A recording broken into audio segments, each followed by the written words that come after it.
నమస్తే, welcome to HC news. ముందుగా bulletin headlines. వేసవిలో విద్యుత్ సమస్యలు తలెత్తకుండా ముందస్తు చర్యలు, విద్యుత్ శాఖ చిరంజీవి. అకాల వర్షాల నేపథ్యంలో రైతు సోదరులు అప్రమత్తంగా ఉండాలి, వ్యవసాయ శాఖ ఏడీఏ ఉషారాణి. వేసవి కాలంలో విద్యుత్ సమస్య తలెత్తకుండా తగిన చర్యలు తీసుకోవడం జరుగుతుందని విద్యుత్ శాఖ ఎగ్జిక్యూటివ్ ఇంజనీర్ వివి చిరంజీవి తెలిపారు. స్థానిక చెంచుపేటలోని విద్యుత్ శాఖ డివిజనల్ ఇంజనీర్ కార్యాలయంలో మంగళవారం శాఖ అధికారులతో ఆయన సమావేశం నిర్వహించారు. ఈ సందర్భంగా విద్యుత్ శాఖ చిరంజీవి మాట్లాడుతూ వేసవి కాలంలో వినియోగదారులకు విద్యుత్ అంతరాయం లేకుండా తగిన ప్రణాళికతో ముందుకు వెళ్లడం జరుగుతుందని పేర్కొన్నారు. ట్రాన్స్ఫార్మర్లు, లైన్ల సమస్య రాకుండా ఉండేందుకు ముందస్తు చర్యలు చేపడుతున్నట్టు తెలిపారు. అలాగే ఏపీఆర్సీ గృహ విద్యుత్ వినియోగదారులు అదనపు లోడ్ క్రమబద్ధీకరించుకునేందుకు వీలుగా 50% రాయితీతో పథకాన్ని ప్రవేశపెట్టిందని పేర్కొన్నారు. గృహ విద్యుత్ వినియోగదారులు ఈ అవకాశాన్ని సద్వినియోగం చేసుకోవాలని చిరంజీవి సూచించారు. సమావేశంలో పలువురు విద్యుత్ శాఖ అధికారులు పాల్గొన్నారు. మనకి ఎండాకాలం వస్తుంది కాబట్టి సమ్మర్ సీజన్లో విద్యుత్ వినియోగం కూడా పెరుగుతుంది. దానికి తగినట్టుగా విద్యుత్ శాఖ తరఫున మేము కూడా అనేక చర్యలు తీసుకుంటున్నాము. ట్రాన్స్ఫారాలు పెట్టడం కానీ, లైన్స్ రెక్టిఫై చేయటం కానీ, ట్రాన్స్ఫారాల దగ్గర ఫీజులు ఇలాంటివన్నీ కూడా బాగు చేయటం కానీ, అదనంగా ట్రాన్స్ఫారాలు పెట్టి ఆ ఉన్న లోడ్స్ని అటు ఇటు మార్చడం వల్ల ఆ పాత ట్రాన్స్ఫారాల మీద లోడ్ తగ్గి ఆ ప్రాబ్లమ్స్ కూడా తగ్గుతాయి, ఆ ఫీజులు పోవడం కూడా తగ్గుతుంది. దాని ద్వారా మంచి విద్యుత్ సప్లై కూడా కన్జ్యూమర్స్కి వెళ్తుంది. మనకి గృహ వినియోగదారులకి సబ్సిడీ ఇచ్చారు. సబ్సిడీ రేట్న లోడ్ రెగ్యులరైజేషన్ అనేది ఇచ్చారు. అంటే లోడ్ మన ఇంట్లో ఎక్కువ లోడ్ ఉందనుకోండి, దాన్ని మీరు కిలోవాట్కి ఇంతకుముందు అయితే కిలోవాటు లోడ్ మీరు శాంక్షన్ చేయించుకోవాలంటే మా వాళ్ళు ఇన్స్పెక్ట్ చేసి కానీ మీరు అప్లికేషన్ పెట్టుకున్నప్పుడు కానీ ఇంతకుముందు 2200 పర్ కిలోవాటు హౌస్ హోల్డ్స్కి కట్టాలి. ఇప్పుడు దాన్ని ఏంటంటే ఆఫ్ చేశారు, 1250 అవుతుంది. 1250 కట్టుకుంటే చాలు. ఇది మీకు జూన్ 30 వరకు ఉంది స్కీము. ఏపీఆర్సీ వాళ్ళు, రెగ్యులేటరీ కమిషన్ వాళ్ళు ఈ స్కీమ్ ఇచ్చారు. దీనివల్ల లెక్క ప్రకారం డిపార్ట్మెంట్కి లాస్, కన్జ్యూమర్స్కి మంచిది. ఎనీ ప్రాబ్లమ్స్ ఉన్నా కానీ విద్యుత్కు సంబంధిత విద్యుత్ కార్యాలయాల్లో మాకు అసిస్టెంట్ ఇంజనీర్స్ ఉన్నారు, డిప్యూటీ ఎగ్జిక్యూటివ్స్ ఉన్నారు, మేము మాకున్నాము. మీకు సాల్వ్ కాకపోతే మా ఆఫీస్కి కూడా రమ్మని మీకు చాలాసార్లు చెప్పి ఉన్నాము. చెంచుపేటకి డిపార్ట్మెంటల్ ప్రొసీజర్ ప్రకారం 100% మీకు సాల్వ్ చేస్తాం. డిపార్ట్మెంట్ ప్రొసీజర్స్ ప్రకారం మీకు చేయవలసినవి అని ఉంటే కనుక 100% సాల్వ్ చేస్తాము. ఫ్రీ సోలార్ పెడతాకి ఒక స్కీమ్ తయారు చేసింది. దాని తాలూకు అవన్నీ కూడా సర్వే చేశాము. మేము సర్వే చేసి దాని ఇన్ఫర్మేషన్ అంతా కూడా పైకి సబ్మిట్ చేశాము. గవర్నమెంట్ దాని మీద యాక్షన్ తీసుకుంటే కనుక వాళ్ళకి ఫ్రీగా ప్యానల్స్ పెడతారు. అది ఎప్పుడనేది పాలసీ మ్యాటర్. అకాల వర్షాల సమాచారంతో జొన్న, మొక్కజొన్న రైతులు తగిన జాగ్రత్తలు తీసుకోవాలని వ్యవసాయ శాఖ ఏడీఏ ఉషారాణి సూచించారు. మంగళవారం స్థానిక చెంచుపేటలోని కార్యాలయంలో ఆమె మీడియాతో మాట్లాడుతూ రబీ సీజన్లో జొన్న, మొక్కజొన్న పంటలను తెనాలి డివిజన్ పరిధిలో రైతు సోదరులు అధికంగా వేయడం జరిగిందని పేర్కొన్నారు. వాతావరణంలో చోటు చేసుకున్న మార్పుల కారణంగా రైతు సోదరులు పంటను జాగ్రత్త చేసుకోవాలని పేర్కొన్నారు. తెనాలి, కొలిపర, దుగ్గిరాల మండలాల్లో భూ యజమానులు తమ వివరాలను నమోదు చేసుకోవాలని, కేంద్రం అందించే యూనిక్ ఐడిని కలిగి ఉండాలని ఆమె సూచించారు.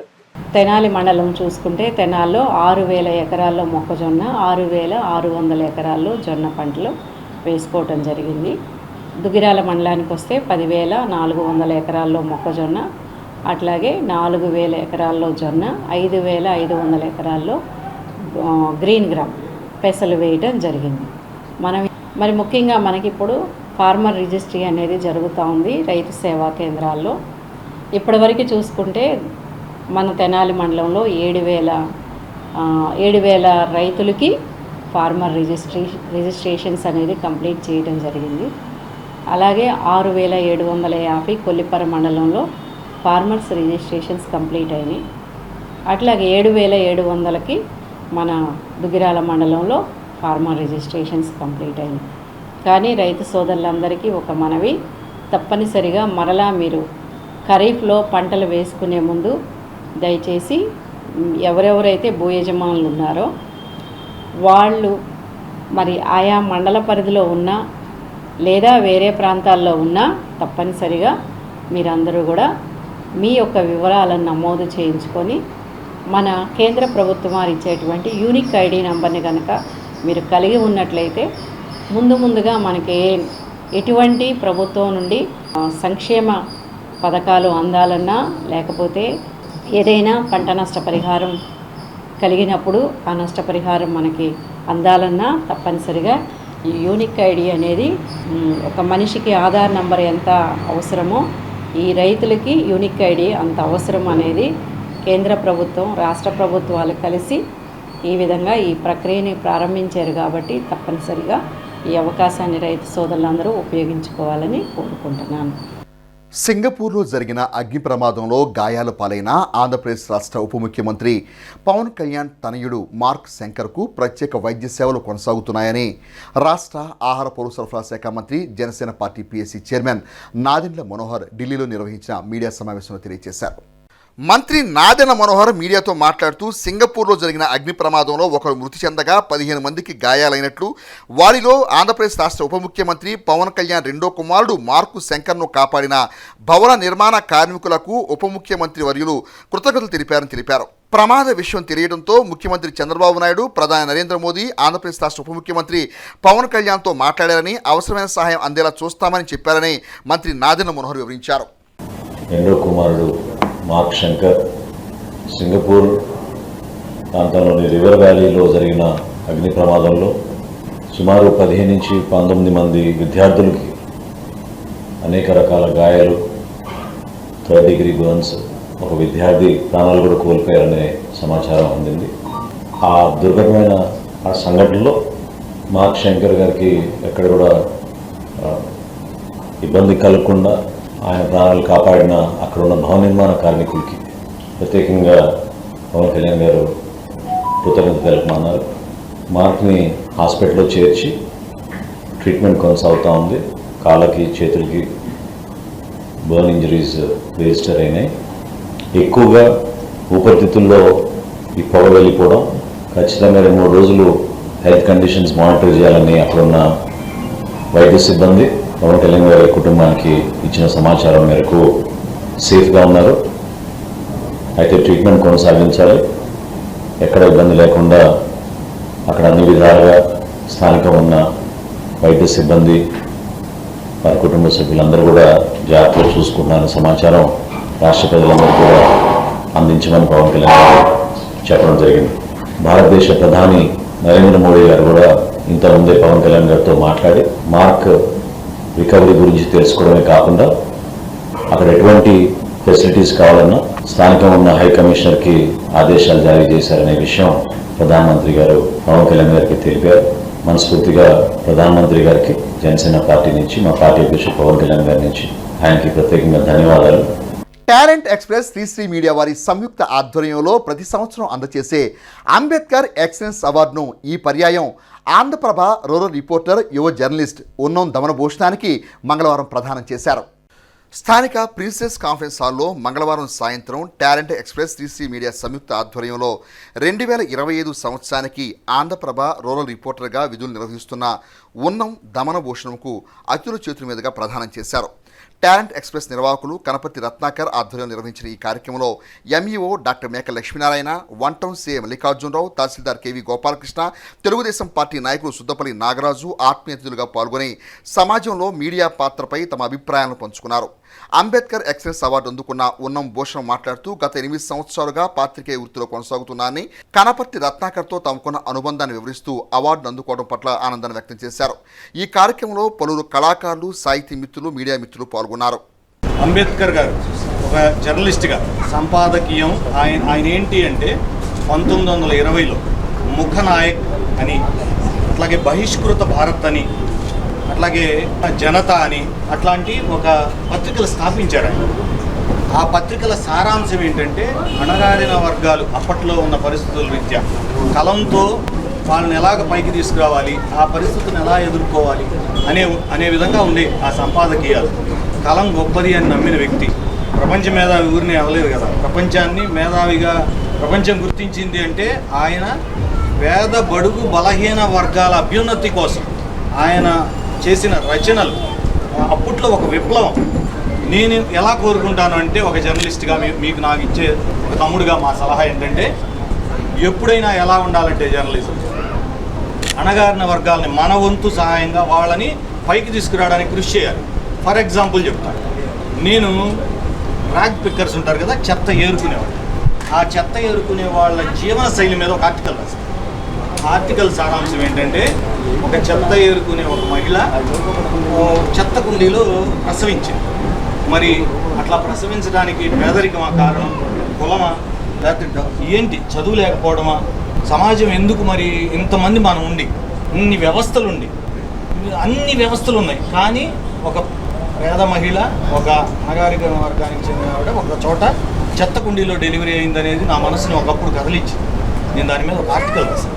అట్లాగే మనమందరం కరోనా వచ్చినప్పుడు మనిషి చచ్చిపోయిన దాని మీద కాన్సన్ట్రేట్ చేశారు అందరూ, కానీ ఆ శవాన్ని అప్పట్లో ఒక బ్యాగుల్లో చుట్టారు. ఆ బ్యాగు కుట్టిన టైలర్ గురించి ఆలోచించాను నేను. అంటే మనం ఎలా ఆలోచించాలంటే మన కోణం ఎలా ఉండాలి, ఒక వ్యక్తి పట్ల కంటే కూడా ఆ వ్యక్తి వెనక ఉన్న సమస్య పైన ఉండాలి. ఆ సమస్య పరిష్కరిస్తే ఇంతమందికి మేలు జరుగుతుంది అంటే మన పెన్నుతో ఎక్కువ మందికి మేలు జరిగే అవకాశం ఉంది సొసైటీలోకి. మనం ఒక బుల్లెట్ లాగా పంపించాం. సమాజానికి కళ్ళు కావచ్చు, చెవులు కావచ్చు, మరి విలేకరు అంటే నిజాన్ని నిర్భయంగా మరి నిజాన్ని ప్రజలకు తెలియజేసేటువంటి పవిత్రమైనటువంటి వృత్తి జర్నలిజం కాబట్టి, విలేకరు కాబట్టి అటువంటి వృత్తిలో ఉండి ప్రజాసేవ చేస్తున్నటువంటి భూషణ్ గారు డాక్టర్ బిఆర్ అంబేద్కర్ ఎక్సలెన్స్ అవార్డుని పొందడం అనేది శుభసూచకం, ఆనందదాయకం. ఈ అవార్డుని తీసుకొని మరి ప్రజలకు చేరువలో ఉండి ప్రజలకు కావాల్సినటువంటి వారి యొక్క అవసరాలు ఏవైతే ఉన్నాయో మరి ప్రభుత్వానికి తెలియజేయవచ్చు, అదేవిధంగా రాజకీయ నాయకులకి తెలియజేయవచ్చు. అంటే పనిచేసేటువంటి తత్వాన్ని కలుగజేసేటువంటి విధంగా అంటే మంచిని మరి తెలియజేస్తూ మంచి మార్గంలో రుజుమార్గంలో నడిపించడానికి మరి వారు చేతను అందిస్తారని చెప్పేసి కోరుకుంటూ, ముందుగా మన జర్నలిస్టులు అందరూ కూడా ఎంతో కష్టపడి ప్రతి ప్రోగ్రాం కవర్ చేస్తారు. అంతేకాకుండా వాళ్ళు ఇన్వెస్టిగేషన్ కూడా చేసి దాగి ఉన్న నిజాలను కూడా బయటికి తీసి అంతా కూడా సమాజం ముందుకి తీసుకొస్తూ ఉంటారు. ఎంతో ధైర్యంగా ధైర్య సాహసాలతోటి పనులు చేస్తూ ఉంటారు. ప్రతి ఒక్కరూ కూడా మెచ్చుకోదగిన వ్యక్తులే జర్నలిస్టులు. అలాగే మన భూషణ్ గారు కూడా చాలా టాలెంటెడ్గా ఆయన వ్యవహరించి ఈ సమాజంలో ఉన్నటువంటి ఈ కవరేజ్ అవ్వాల్సిన విషయాలన్నీ కూడా బయటికి తీసి అన్నీ రాస్తూ ఉంటారు.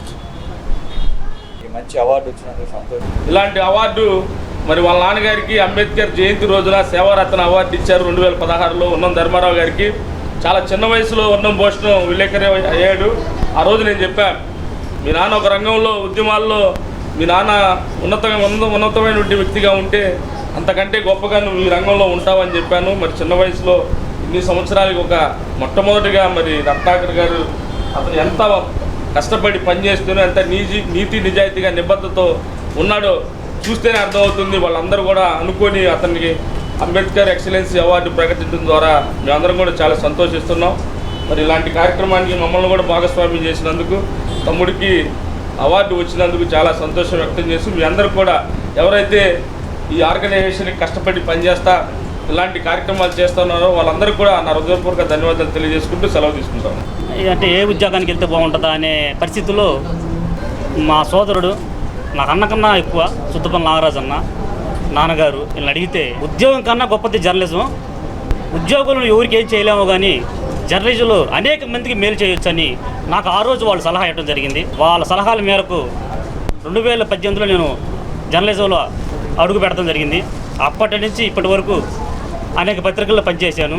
ఆ పనిచేస్తున్న క్రమంలో Sri Sri media, talents express, Ratnakar అన్న నన్ను యూనియన్లో జాయిన్ చేసుకొని ఫ్రమ్ ద బిగినింగ్ నేను మొట్టమొదటి జాయిన్ అయిన రోజుల కాడి నుంచి ఇప్పటి వరకు నాకు ప్రతి విషయంలో యూనియన్ తరపున కానీ జర్నలిజంలో మెలకువలు కానీ అన్నయ్య నాకు చెప్తూ ఉంటాడు. అంబేద్కర్ ఎక్సలెన్స్ అవార్డుకు నన్ను ఎంపిక చేయటం నాకు నేను ఫోన్ చేయగలిగి నాకు చాలా ఆనందం వచ్చింది. ఆ తమ్ముడు ఇట్లాని శ్యామ్సాగర్ అన్న, రత్నాకర్ అన్న, శ్రీకాంత్ అన్న ముగ్గురు ఫోన్ చేసి నేను ఎంపిక చేసామన్న కానీ నాకు చాలా ఆనందం వేసింది. ఈ అవార్డు పొందటమే కాకుండా అంబేద్కర్ ఎక్సలెన్స్ అవార్డుకి ఏదైతే పొందానో ఆ అవార్డుకు తగ్గట్టుగా నేను జీవిస్తానని సమాపకంగా తెలియపరుస్తున్నాను. కేంద్రంలోని భారతీయ జనతా పార్టీ ప్రభుత్వం తమ 2 నాలుకల ధోరణి విడనాడి దళిత క్రైస్తవులకు రిజర్వేషన్లు ఇవ్వాలని బహుజన సమాజ్వాదీ పార్టీ రాష్ట్ర కోఆర్డినేటర్ పరంజ్యోతి కేంద్ర ప్రభుత్వాన్ని కోరారు.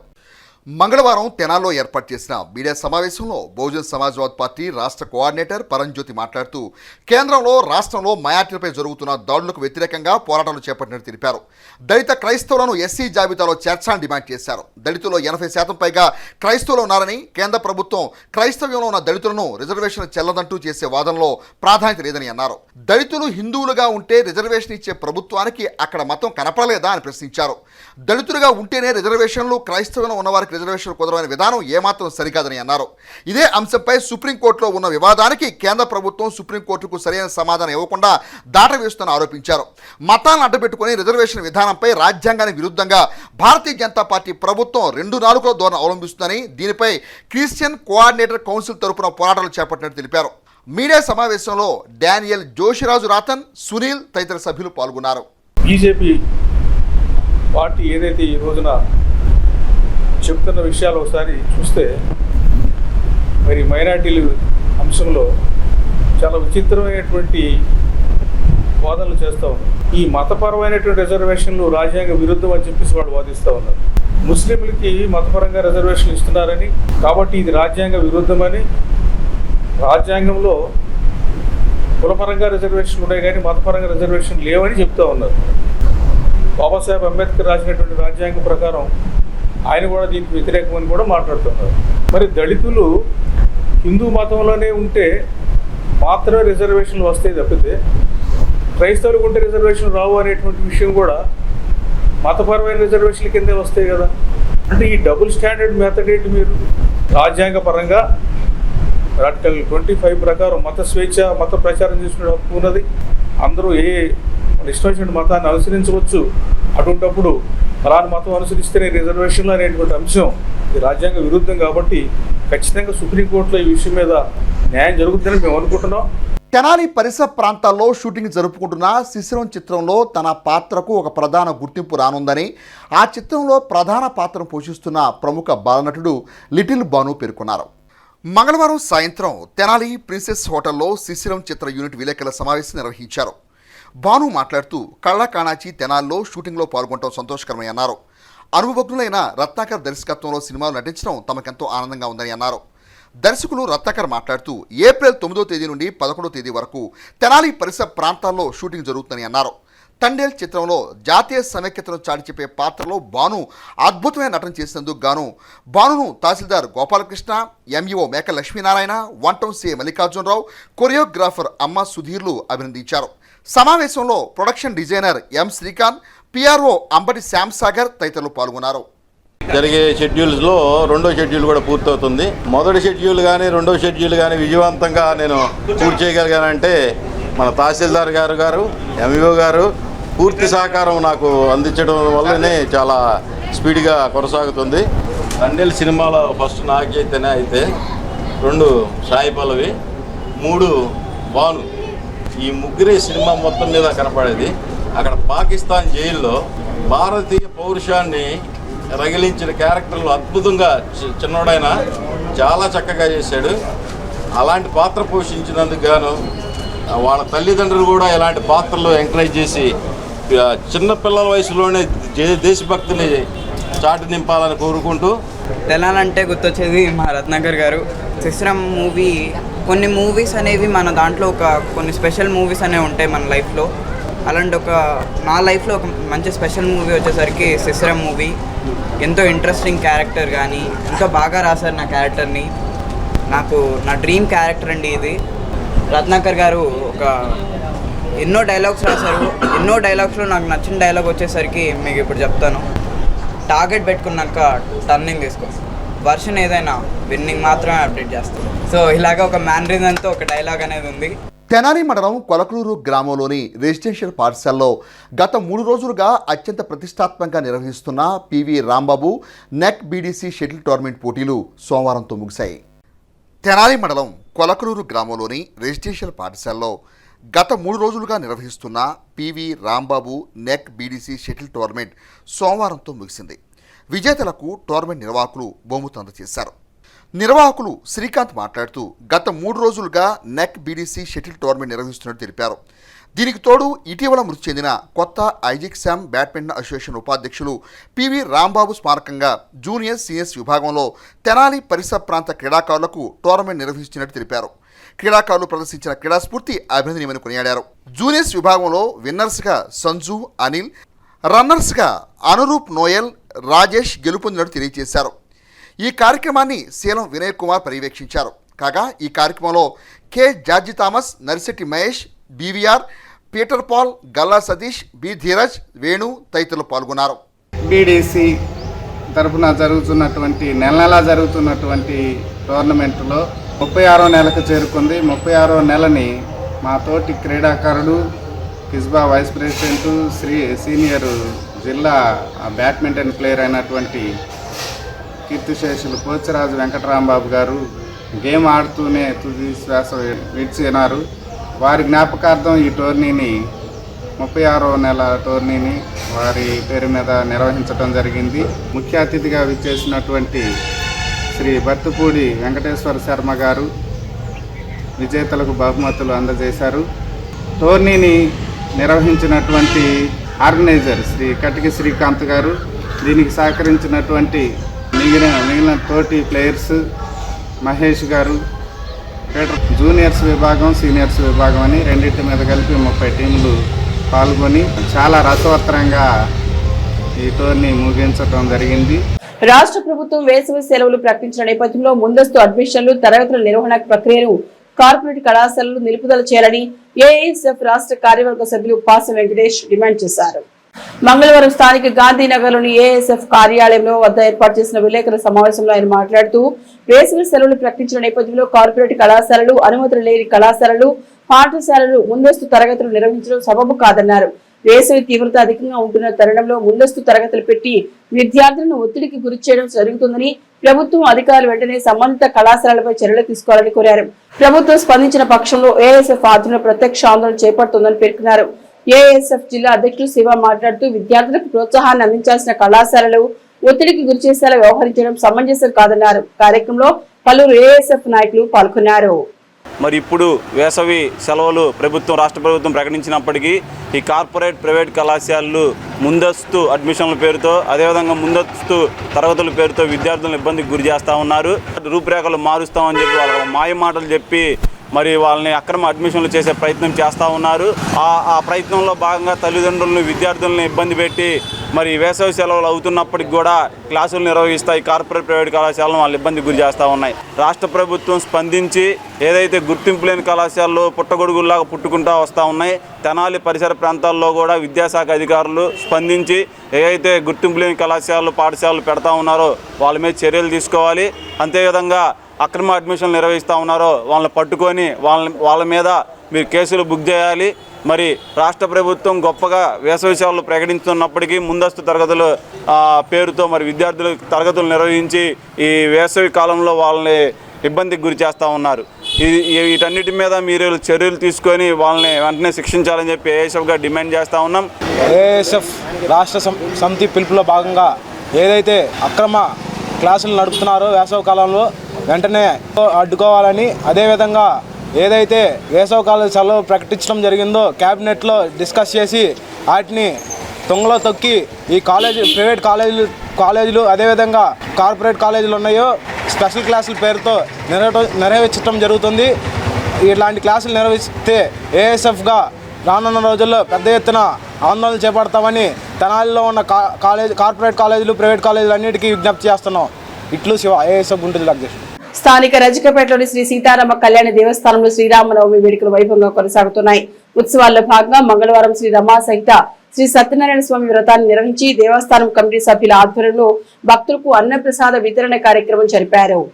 భక్తులు విశేష సంఖ్యలో పాల్గొని శ్రీ సత్యదేవ వ్రతాన్ని తిలకించి స్వామివారిని దర్శించుకున్నారు. ఈ సందర్భంగా కమిటీ సభ్యులు కౌన్సిలర్ విజయలక్ష్మి మాట్లాడుతూ ప్రతి ఏటా ఆలయంలో శ్రీరామనవమి వేడుకలను ఘనంగా జరుపుకోవడం సంతోషకరమన్నారు. ఆలయ కమిటీ ఆధ్వర్యంలో జరుగుతున్న ఉత్సవాలకు సహకరిస్తున్న ప్రతి ఒక్కరికి ధన్యవాదాలు తెలిపారు.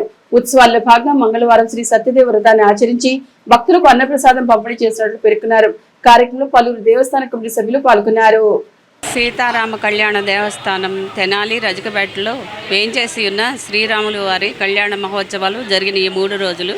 ఈరోజు సత్యనారాయణ స్వామి వ్రతము అన్న సమారాధన కార్యక్రమం జరుగుతుంది. ఈ 4 సంవత్సరాల నుంచి పునఃప్రారంభించిన దగ్గర నుంచి రామాలయంలో ప్రతి సంవత్సరం ఏదో ఒకటి స్వామివారికి ముందు రోజున స్వామివారి కళ్యాణం ముందు రోజున ఏయో ఒకటి వస్తున్నాయి. అలాగే అయోధ్య రామాలయం దగ్గర నుంచి అక్షంతలు వచ్చినాయి. పోయిన సంవత్సరం ముత్యాల తరంబరాలు వచ్చినాయి వేరే రామాలయం దగ్గర నుంచి. ఈరోజు మొన్న జరిగిన భద్రాచలం రామాలయంలో కళ్యాణం సందర్భంగా భద్రాచలం నుంచి స్వామివారి పాదుకలను అమ్మవారి మంగళసూత్రాలు వచ్చినాయి. ప్రతి సంవత్సరం మా స్వామివారికి ఏదో ఒకటి వస్తూ ఉన్నాయి.